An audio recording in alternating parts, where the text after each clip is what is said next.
Tokyo, one of the world's biggest, busiest and wealthiest cities, and a very suitable location for the recent summit between leaders of the non-communist world's top industrialized nations. Western and Japanese leaders now meet regularly to discuss a wide range of economic matters.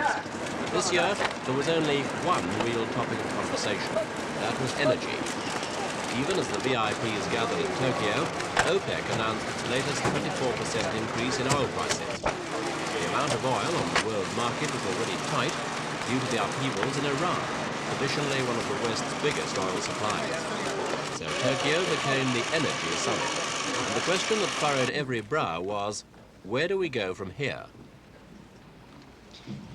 どうぞお始めください。 The Japanese are worried because they're big energy users with hardly any oil of their own. The same goes for the French and the Germans. And Britain's North Sea oil is no permanent solution. The 7 Western leaders eventually agreed to hold crude oil imports at present levels until 1985. And all admitted that consumption had to be reduced and alternative energy sources developed. Decided individually and collectively not to despair. Jimmy Carter, of course, has been saying just that ever since he became president. He staked his reputation on his energy policies, but he's had an uphill battle with Congress, and the American public has had difficulty in believing that the years of cheap and plentiful fuel are coming to an end. But now, at last, the message is getting minimum through. adverse effect on the people whom we represent. ジャックに関する本声明の取り扱いでございます。 In Houston, Texas, the center of America's oil industry, gasoline is no longer always on tap. And it's the same right across the United States. At least 7 of the federal states, including Texas and New York, introduced what's called the odd-even system of allocation because of shortages of pumps. Filling stations only serve vehicles with odd registration numbers on the odd days of the month, even numbers on even days.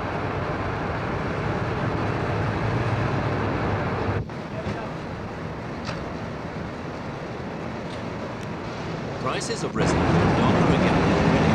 That's still cheap compared to many other countries. It seems a lot for Americans, who simply haven't been used to queuing for high-priced gasoline. They're learning now that their lifestyles have been slow to change. Americans are the world's highest consumers of energy, and at a home like this in Houston, it's easy to see why.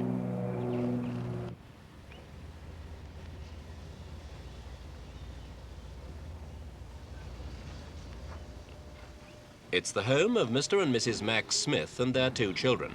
He's an engineer and commutes 54 miles a day to work and back. Even by American standards, he's comfortably off, but not wealthy.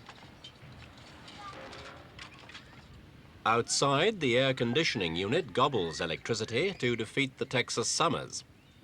Inside, an automatic clothes washer and tumble dryer, a large refrigerator and freezer, a dishwasher, and a microwave oven for handling food straight from the freezer. And below it, another oven.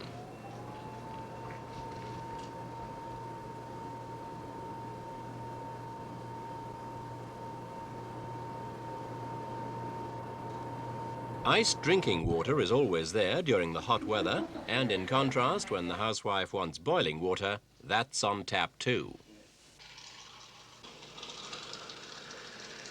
The children play electronic games on the TV set, and they don't have to walk downstairs to speak to Mother.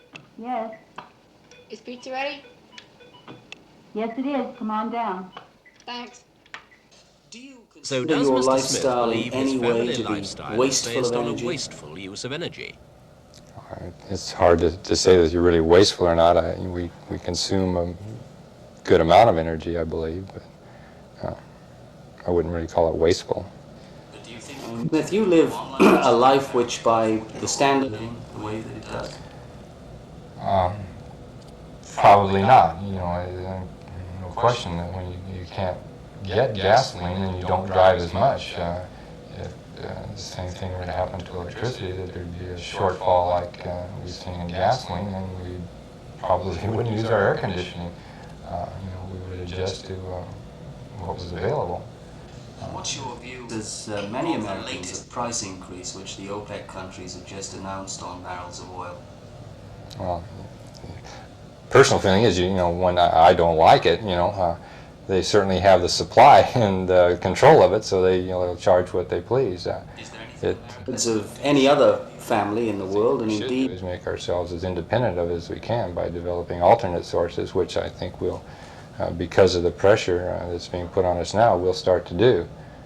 Synthetic fuels and other energy sources. The American automobile, traditionally a gas-guzzling monster, is a prime target for alternative energy. And one possible alternative has just been unveiled in Washington.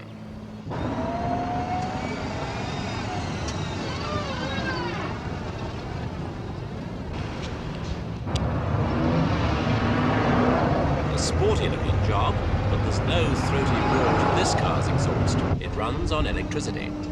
It's not a new idea, of course. Some inventors have been running battery-powered cars for years, and there's no basically new technology involved here. But top speed has been stretched to 70 miles an hour, and they'll do 60 miles before the batteries need recharging. Grow with the industry. As a result, the vehicles are build production to meet the demand. We anticipate, in our particular case, that we're going to build between 125 and 150 vehicles in the big motor companies are 1979 calendar spending year. billions of dollars on electric About vehicles. 300 to 400 The point next about year. these vehicles But how long do is that they were built with the help of government grants by small companies using existing technology. The extra money was spent on improving and refining the product to make it more attractive on the open market.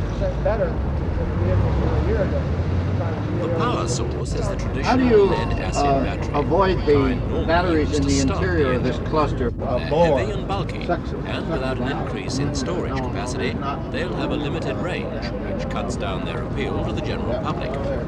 Another problem is the price, between $8,000 and $13,000 at present.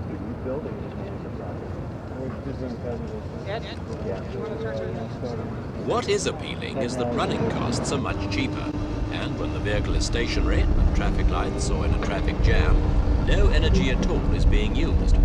There's a big environmental bonus too, no pollution from exhaust fumes. But it could be the end of the century before the electric vehicle takes over. Meanwhile, America's own supplies of crude oil and the huge amounts that are imported are having to be divided up carefully between gasoline, diesel fuel, and heating oil production. America, like the rest of the world, is learning that using energy carefully isn't an option, it's a necessity.